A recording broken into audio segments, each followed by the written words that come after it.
Juan capítulo 1, versículos 31, 35 al 51 va a ser nuestro texto de hoy en la noche. Y es un texto igual como el de ayer. Es hermoso cuando estamos estudiando esos pasajes de los evangelios, especialmente conociendo un poquito más acerca de Cristo, que es lo más importante, porque cada vez que estudiamos más acerca de Él, aprendemos cuánto nos ama Él a nosotros. Y es lo más importante. Empezando con el versículo 35 dice: el siguiente día otra vez estaba Juan y dos de sus discípulos, y mirando a Jesús que andaba por ahí, dijo: he aquí el Cordero de Dios. Le oyeron hablar los dos discípulos y siguieron a Jesús. Volviéndose Jesús y viendo que le seguían, les dijo: ¿qué buscáis? Ellos le dijeron: Rabí, que traducido es maestro, ¿dónde moras? Les dijo: venid y ved. Fueron y vinieron donde moraba, y se quedaron con él aquel día, porque era como la hora 10. Andrés, hermano de Simón Pedro, era uno de los dos que había oído a Juan y había seguido a Jesús. Este halló primero a su hermano Simón y le dijo: hemos hallado al Mesías, que traducido es el Cristo. Y le trajo a Jesús. Y mirándolo, Jesús dijo: tú eres Simón, hijo de Jonás, tú serás llamado Cefas, que quiere decir Pedro. Versículo 43. El siguiente día quiso Jesús ir a Galilea y halló a Felipe y le dijo: sígueme. Y Felipe era de Betsaida, la ciudad de Andrés y de Pedro. Felipe halló a Natanael y le dijo: hemos hallado a aquel quien escribió Moisés en la ley, así como los profetas, a Jesús, el hijo de José de Nazaret. Natanael le dijo: de Nazaret ¿puede salir algo bueno? Le dijo Felipe: ven y ve. Cuando Jesús vio a Natanael, él se le acercaba, dijo de él: he aquí un verdadero israelita, en quien no hay engaño. Y dijo Natanael: ¿de dónde me conoces? Respondió Jesús y le dijo: antes que Felipe te llamara, cuando estabas bajo de la higuera, te vi. Respondió Natanael y le dijo: Rabí, tú eres el Hijo de Dios, tú eres el Rey de Israel. Respondió Jesús y le dijo: porque te dije, te vi debajo de la higuera, ¿crees? Cosas mayores que estas verás. Y le dijo: de cierto os digo, de que de aquí en adelante veréis el cielo abierto y los ángeles de Dios que suben y descienden sobre el Hijo del Hombre. Vamos a orar. Señor, te damos gracias por la oportunidad que nos das de estudiar este pasaje, de aprender un poquito más de tu Hijo Jesucristo y de saber el principio de su ministerio y ver lo hermoso que es solo ver cómo Él trabajó y las cosas que Él hizo y la gente que lo siguió. Pero más importante, las lecciones que nosotros podemos aprender acerca de esos hombres y especialmente de Jesús, que nos puede ayudar a nosotros a también ser personas que te siguen a ti. Y te pido, Señor, que las palabras que yo vaya a compartir esta noche no sean mis palabras, pero sean las palabras que tú has puesto en mi corazón. Y que tu Espíritu Santo nos hable a cada uno de nosotros. Te pedimos en nombre de Cristo Jesús. Amén. En 1970, durante la Guerra Fría, el comunismo había esparcido rápidamente a las naciones capitalistas de Europa, Asia y África. Curiosamente, había un señor, Douglas Hyde, de Inglaterra, que fue un comunista por muchos años, pero renunció su afición a su partido y los años que él le faltaban, él expuso las tácticas usadas por el comunismo para reclutar a sus miembros, edificar a sus líderes. En una de sus publicaciones llamado Técnicas de Dedicación y Liderazgo, él dice que ningún recluta era tratado como insuficiente. Más bien todo lo opuesto. El partido demandaba total compromiso y esperaba grandes cosas de cada uno de sus miembros. El alcance de su ambición era nada menos que cambiar el mundo. Por cierto, Karl Marx, que era uno de los fundadores del comunismo, escribió: los filósofos han interpretado el mundo en varias maneras, sin embargo, el punto es cambiarlo. Y él también dijo, en cierre de uno de sus manifiestos, dijo a la gente, en un llamado con mucha pasión, les llamó a la acción a decir a la gente, la gente de toda clase trabajadora no tiene nada que perder más sus cadenas, tienen un mundo que ganar.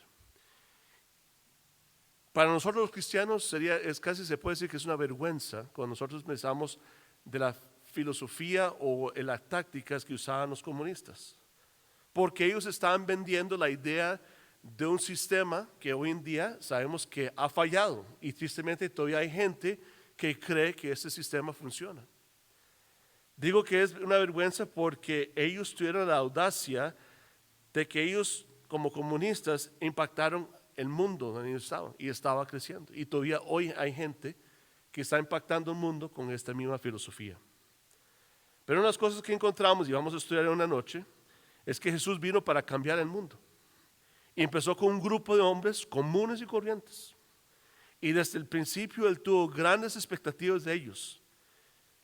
Veamos entonces el inicio de cómo Él pudo conquistar esos hombres. Y el título de nuestro estudio en esta mañana o esta noche es los 5 que siguieron en fe. Estos 5 que vamos a leer es hermoso, como y lo que acabamos de leer también, es hermoso ver cómo Dios los llama y ellos están dispuestos a seguir al maestro, como Él los llamaron, y no solo eso, para cambiar el mundo. Y hoy en día nosotros somos evidencia que sí se cambió el mundo. Leímos los primeros versículos, voy a leerlos de nuevo, versículo 35 al 39, dice: el siguiente día otra vez estaba Juan y los dos de sus discípulos mirando a Jesús que andaba por ahí, dijo: he aquí el Cordero de Dios. Y le oyeron hablar de los 2 discípulos y le siguieron. Y volviéndose Jesús y viendo que le seguían, les dijo: ¿qué buscáis? Ellos le dijeron: Rabí, que traducido es maestro, ¿dónde moras? Les dijo: venid y ved. Fueron y vinieron donde moraba y se quedaron con él aquel día, porque era como la hora 10. Curiosamente, cuando leemos este capítulo, versículos 19 al 51, uno pensaría que él arrancó las páginas de su diario personal, o su agenda que él escribía. Porque en el versículo 19 dice: este es el testimonio de Juan. Versículo 29, el día siguiente.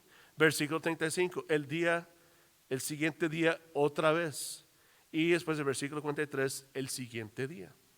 Él presenta 4 días consecutivos en orden cronológico basado en sus observaciones personales de esos eventos, como que él hubiera arrancado de su diario, si que está ahí, agenda que está escribiendo, arranca esos 4 días. Primero, Juan el Bautista anunciando la revelación inminente del Mesías.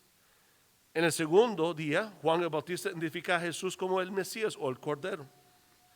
El tercer día y cuarto día, Jesús llama a sus primeros 5 discípulos. Entonces ahí vemos como los 4 días había cosas y era como exactamente uno tras uno lo que estaba pasando.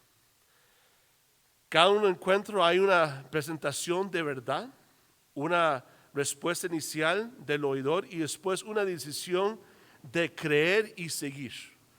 En otras palabras, hay algo que se presenta que es la verdad acerca de Jesús. Ellos lo escuchan y ellos creen, y no solo creen, lo siguen. El patrón ya está establecido, pero entre el patrón, cada uno responde a la verdad individualmente como un hombre. Y el Señor está comprendiendo a cada uno individualmente, está ayudando a cada uno, lo está atendiendo y hablando cada uno de una forma diferente. El primer encuentro es con Andrés y el otro discípulo, que se cree que fue Juan, el escritor del Evangelio, que había estado siguiendo al predicador del desierto. ¿Quién es el predicador del desierto? Juan el Bautista o Juan el que bautizaba, que había estado siguiendo, que cuando le presentó a Jesús y lo declaró como el Mesías hebreo o el Cordero de Dios, que ellos habían anticipado por mucho tiempo, habían esperado por este Cordero, este Mesías, esta persona que habían leído por años, 400 años no habían escuchado nada. Y habían leído, me imagino, varias veces, y al mismo Juan, él les había anunciado que venía una persona mejor que él, y ya había llegado. Entonces, algo muy hermoso cuando vemos esto: el Mesías que salvaría el mundo de su pecado. Después de eso, ellos se acercaron para saber un poquito más de este Mesías. Ahí lo dice, que ellos escucharon, entonces se acercan y le siguen. La frase siguieron a Jesús, ahí en versículo 7, 27, se puede decir que es literal y figurado, porque vemos que Jesús estaba caminando hacia alguna parte y esos dos hombres le siguieron, literalmente están siguiéndole. En los tiempos antiguos, es curioso, porque en tiempos antiguos discípulos literalmente caminaban detrás de su maestro para observar su vida e igual y escuchar sus enseñanzas. Por eso encontramos esa parte donde le dicen a él que rabí, maestro. En otras palabras, no solo estaban queriendo seguir a este hombre, porque querían escuchar lo que él tenía que decir.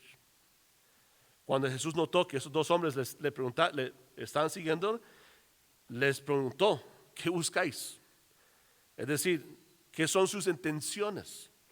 O en otras palabras, podemos decir que están aquí para hacer preguntas o tienen deseo de ser mis discípulos. O sea, ¿por qué han venido? ¿Por qué me están siguiendo? Jesús les pregunta a ellos. Curiosamente, después ellos dicen: lo que queremos saber es ¿dónde moras? ¿Dónde moras? ¿Dónde duermes? ¿Dónde está su apartamento? ¿Dónde vives? Curioso, que ellos hayan preguntado eso, pero todo tiene un propósito. Porque Él les dijo: venid y ved. Palabras tan simples que tendrían un significado por vida. Venid y ved. O sea, sígueme y vean donde yo vivo.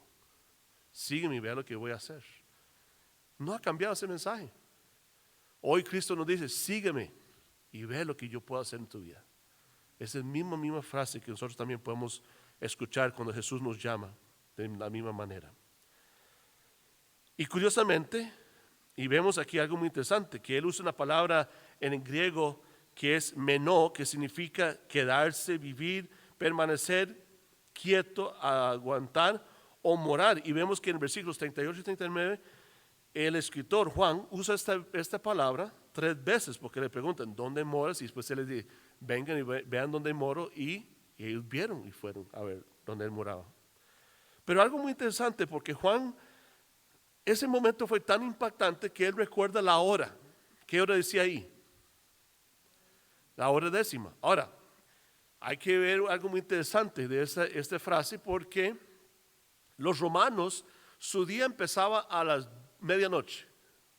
¿Ok? Entonces a la medianoche empieza el día. Entonces a la 10ª hora sería ¿qué hora? 10 de la mañana. Pero los judíos, su día empieza a las 6 de la mañana. Entonces eso significa que ellos sería a las 4 de la tarde. Y no se sabe cuál es uno o el otro. Algunos dicen que es a las 10 de la mañana, otros dicen que no, es a las 4 de la tarde. Yo creo que a las 4 de la tarde, porque dicen que ahí se quedaron con él. Me imagino que se quedaron alrededor de la mesa hablando. Yo no sé si ustedes han tenido la experiencia de estar con una persona que le gusta decir cosas espirituales y usted se queda como en wow y quiere escuchar más y más.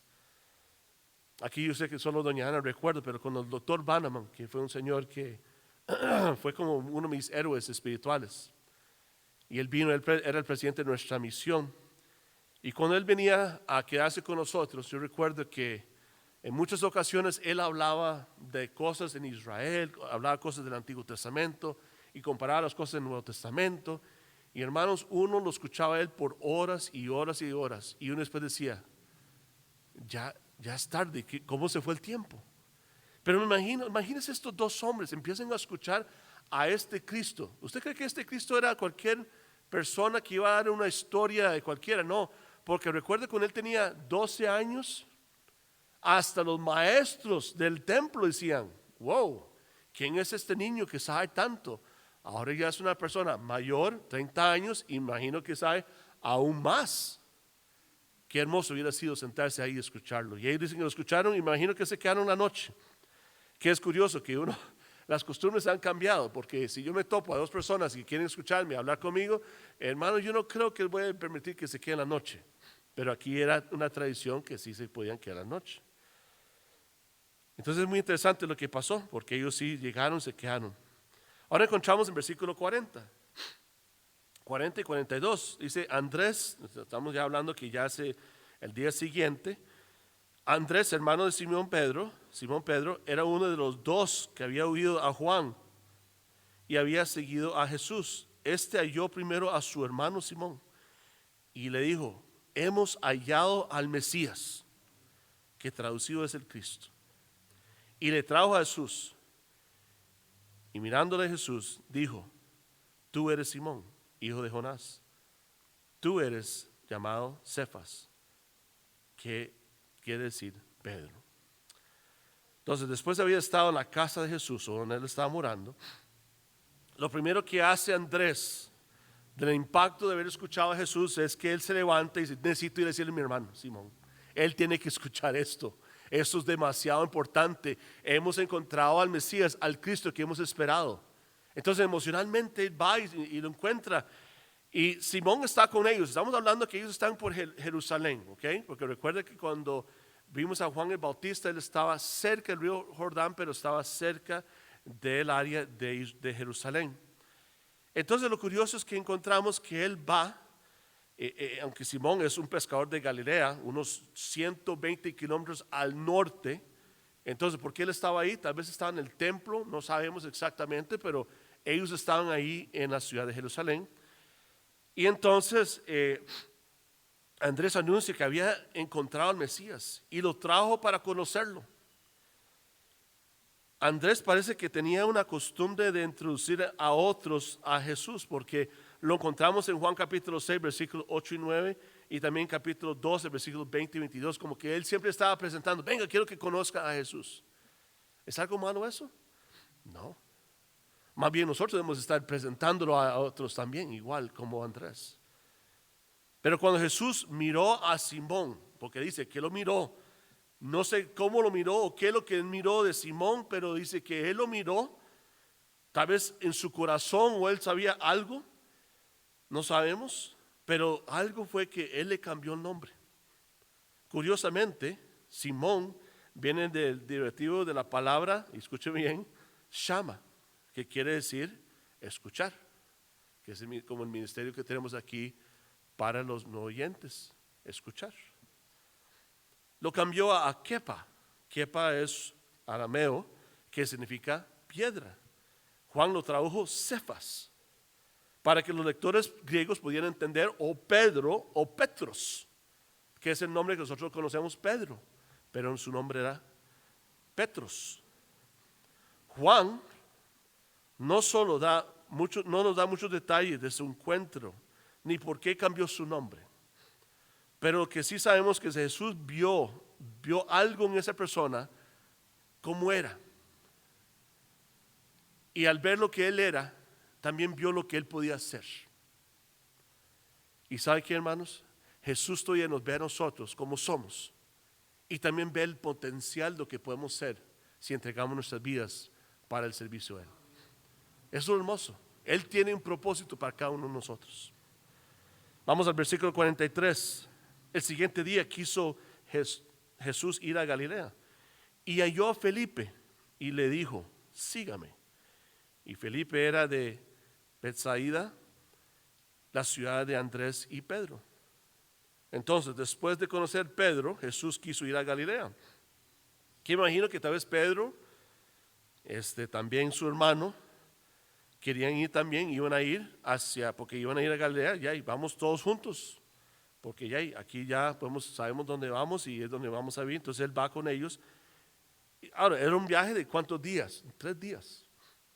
Recuerdo cuando fuimos al mar de Galilea, cuando estábamos en Jerusalén, Era un viaje de 2 horas y media en bus, pero para caminar 3 días. Entonces ellos van, pero encontramos que antes que ellos van, Juan, Andrés, Pedro, que eran residentes del mismo valle de Galilea, ese también era el hogar de Felipe, que puede haber estado en Jerusalén por la misma razón que Pedro. Tal vez se conocían. Lo curioso es que Juan no nos dice cómo Jesús conoce a Felipe, solo dice, lo vio y le dice, sígame. Puede ser que lo conoció antes, puede ser que le habló durante el tiempo que estaba ahí, no sé, pero algo le impactó a Felipe, dice, sí, y fue, y lo siguió. No solo lo siguió a Galilea, lo siguió por 3 años. Y lo siguió después siguiendo, ya sirviendo como un apóstol.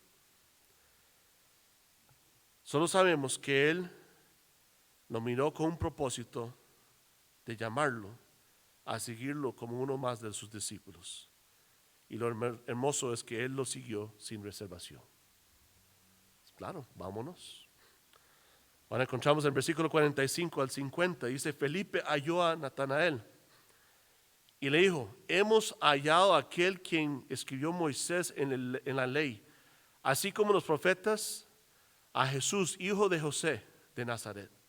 Natanael le dijo, ¿de Nazaret puede salir algo de bueno? Le dijo Felipe, ven y ve. Cuando Jesús vio a Natanael, se le acercaba, dijo de él, he aquí un verdadero israelita, en quien no hay engaño. Le dijo Natanael, ¿de dónde me conoces? Respondió Jesús y le dijo, antes que Felipe te llamara, cuando estabas debajo de la higuera, te vi. Respondió Natanael y le dijo, Rabí, tú eres el Hijo de Dios, tú eres el Rey de Israel. Respondió Jesús y le dijo, ¿por qué te dije, si te vi debajo de la higuera, crees? Cosa mayor que estos verás. Hermano, primer acto que vemos que Felipe hace, cuando él llega ya acerca a su pueblo, después de viajar, me imagino que conoció más cosas acerca de Jesús, porque ya estamos hablando 3 días de viaje, era que él fue a encontrar también igual, voy a ir a buscar a mi hermano Natanael. Y curiosamente lo identifican como 3 formas. Primero, dice, hemos hallado a aquel quien escribió Moisés en la ley, así como los profetas.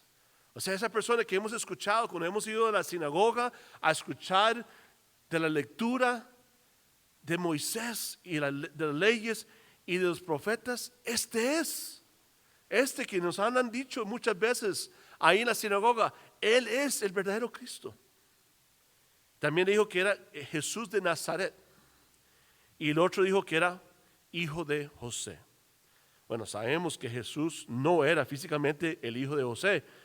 Juan lo sabía también.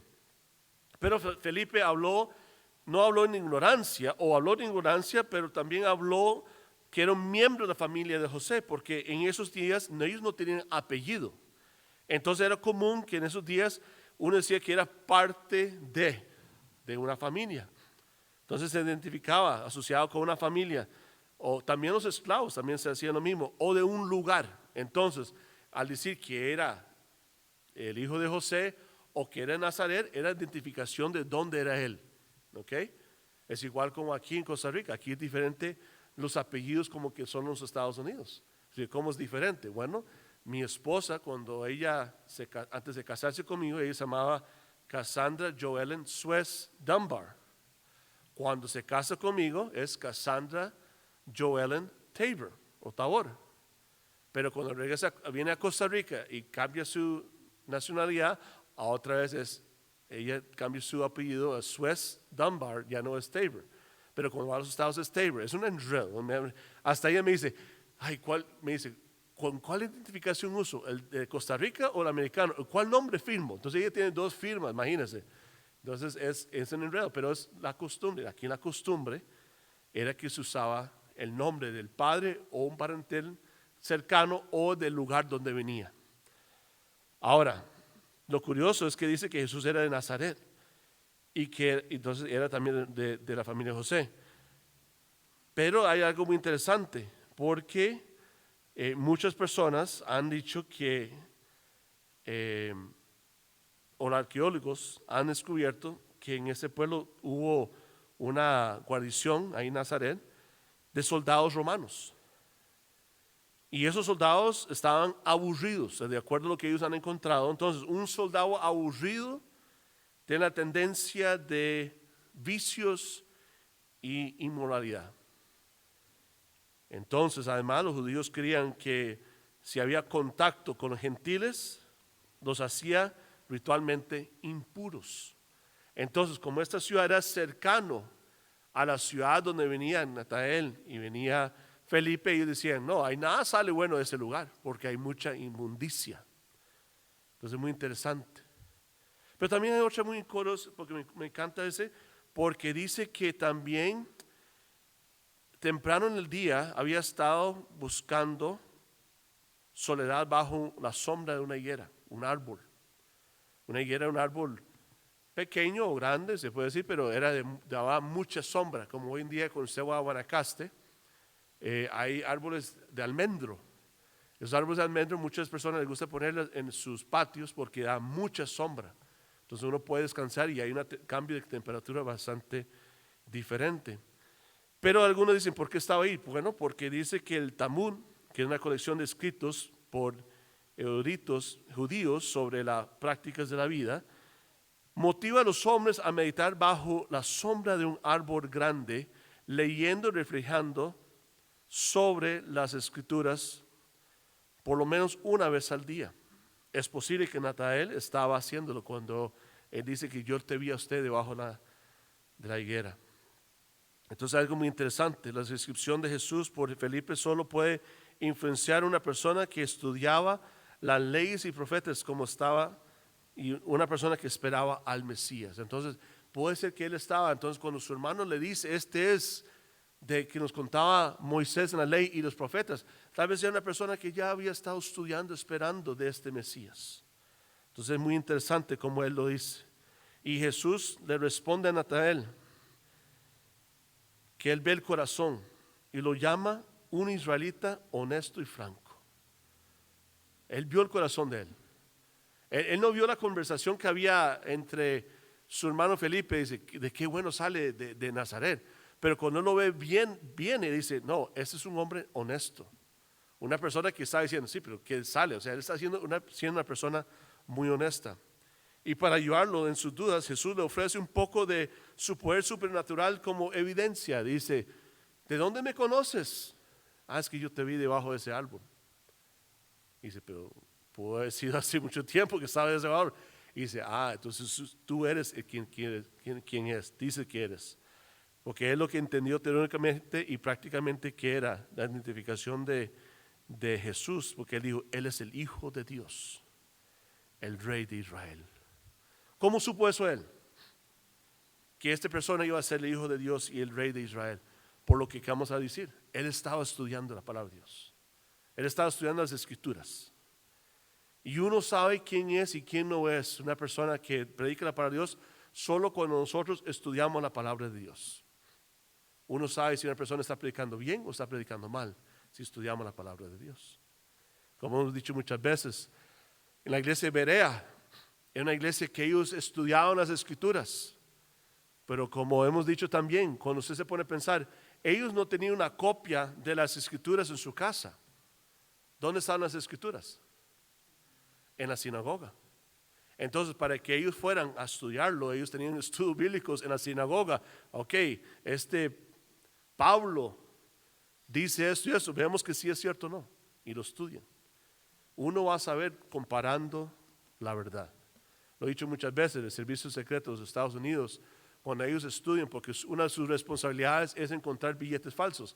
Ellos no estudian billetes falsos, ellos estudian el billete verdadero. Y cuando encuentran uno falso es porque ellos lo comparan su memoria que lo que es verdadero. Usted va a hacer lo que es falso cuando usted ve lo que es verdadero. Y ese Natanael, él supo que este sí era el Hijo de Dios, era el Rey de Israel, porque él ya sabía lo que decían las Escrituras. El corazón de Natanael estaba preparado a recibir la verdad, porque honestamente había estudiado las Escrituras para buscar al Mesías. Otros serán un poco opuestos a esto. Sabemos más adelante que encontraremos personas que, viendo los milagros de Jesús, no le creyeron. Viendo las cosas que él hizo, no le creyeron. Ahora venía escuchando una canción nueva acerca de Lázaro. Y me pongo a pensar en las personas que estuvieron ahí. Y aún viendo que Lázaro, después de estar muerto 4 días, y Jesús con solo llamarlo, él sale de la tumba, hubo gente que todavía no creyó en Cristo. Qué triste, ¿eh? Versículo 51, el último versículo de este pasaje. Y dice, y él dijo, de cierto os digo, de aquí en adelante veréis al cielo abierto y los ángeles de Dios que suben y descienden sobre el Hijo del Hombre. Las últimas palabras de Jesús en este episodio revelan su propósito por qué él vino a este mundo.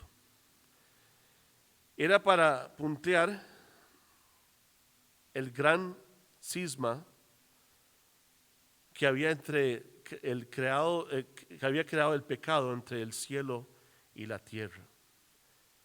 En Génesis capítulo 28, versículo 13, encontramos el sueño de Jacob, que él había visto una escalera donde subían y bajaban los ángeles de los 2 reinos. Jesús anuncia que él es esta escalera, de que era ese sueño y ahora se había hecho una realidad. Sin duda, eso tenía un significado muy especial para Natanael, como hijo de Jacob, como un hombre pecador y como un estudiante de las leyes y los profetas. Que este que va a venir, ha venido, este es el que hemos esperado, que va a unir ese vacío entre el hombre y Dios. Y esa escalera o ese puente es Jesucristo. Y eso es lo hermoso cuando nosotros nos ponemos a pensar en eso. Ahora, la aplicación de lo que hemos estudiado es casi una ilustración evangelística. Es interesante cómo podemos ver 5 hombres que fueron encontrados y traídos a la fe en Cristo. Una cosa vemos que no es solo un método de evangelismo que sea eficiente, que más bien hay muchos métodos de evangelismo, pero el mensaje siempre es el mismo. Y aquí vamos a ver 4 formas muy interesantes en cual estos hombres fueron llamados. Por ejemplo, hemos escuchado de evangelismo masivo. Evangelismo masivo, y podemos verlo en versículos 35 al 39. Evangelismo masivo se refiere a una persona dotada para proclamando las buenas nuevas a una audiencia que no ha recibido el regalo de la vida eterna, o sea, una audiencia grande. Hay personas que pueden predicar a multitudes y escuchan la palabra de Dios. Juan el Bautista es uno de estos evangelistas del primer siglo. Él tenía una multitud de gente que seguía a él porque él estaba predicando que era la voz del desierto que anunciaba la venida del Mesías, el Cordero del Señor. Y él apuntó a Cristo y proclamó: he aquí el Cordero de Dios. Ejemplos más recientes podemos ver en la historia de la iglesia. Podemos ver a Juan Knox, Juan Wesley, Jorge Wesley, D.L. Moody, Billy Sunday o Billy Graham.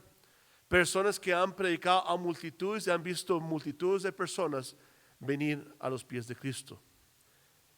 Segundo, encontramos otra forma, es en versículo 40 al 42, el evangelismo personal. Evangelismo personal es cuando una persona comparte las buenas nuevas, el evangelio de Jesucristo, a un amigo o un ser querido, una persona cercana. Es tal vez el más común, efectivo método para que la gente pueda llegar a los pies de Cristo, porque escuchan la palabra de Dios de alguien quien conoce, alguien que han visto que ha cambiado a través del evangelio. Eso nos pasa mucho a nosotros. Hemos escuchado personas que hemos podido compartir la palabra de Dios a un familiar, un compañero de trabajo, un amigo, y a través de lo que nosotros decimos de la palabra de Dios, ellos vienen a los pies de Cristo. No porque yo lo hice,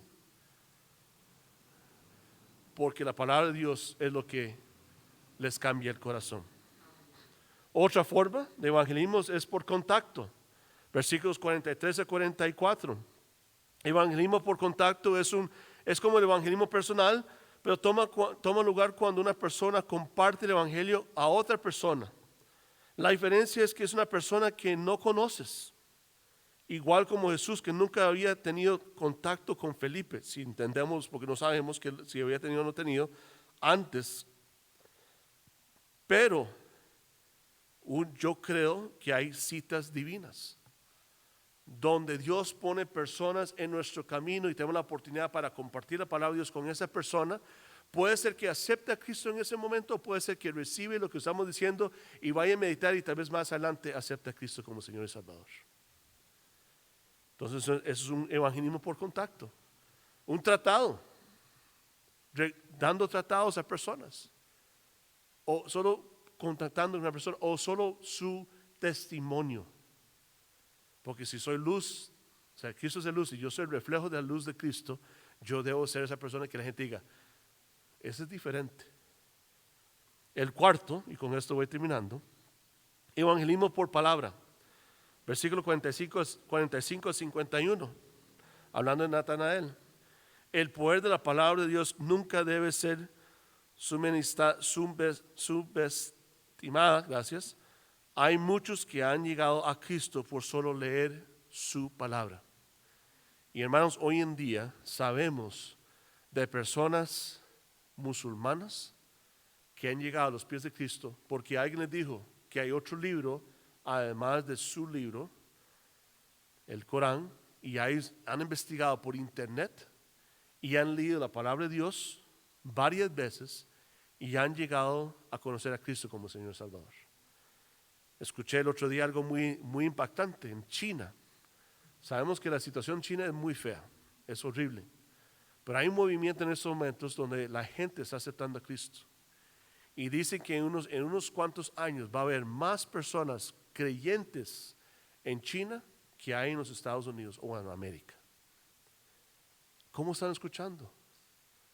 Porque de alguna forma están recibiendo una porción de la palabra de Dios.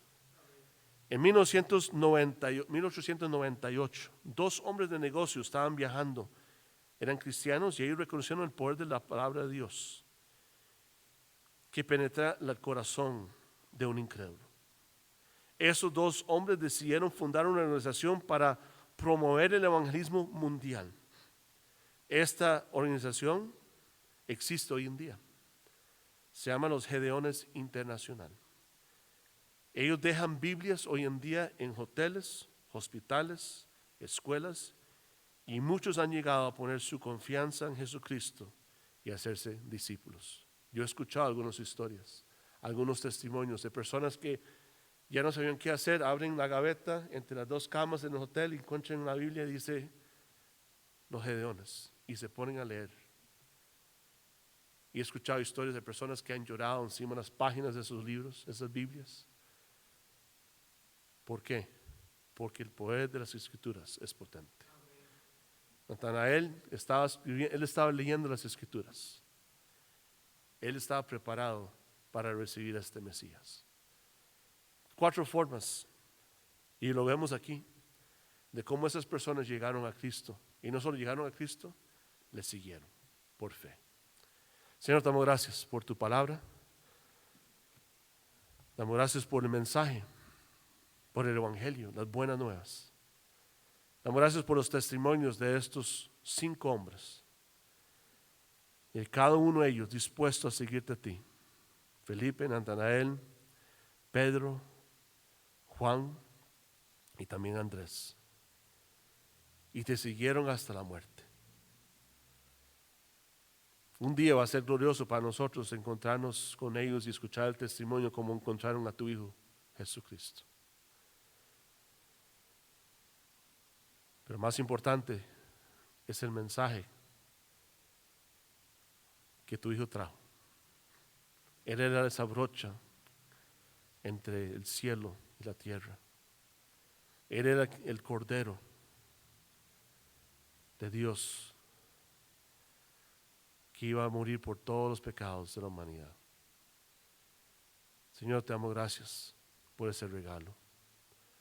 Damos gracias porque tú nos amaste tanto para mandar a tu Hijo Jesucristo a morir por nosotros. Ahora yo te pido que nos ayudes a nosotros a reconocer que necesitamos seguirte más y más cada día. Y debemos compartir a otros las buenas nuevas. Te pido en el nombre de Cristo Jesús. Amén.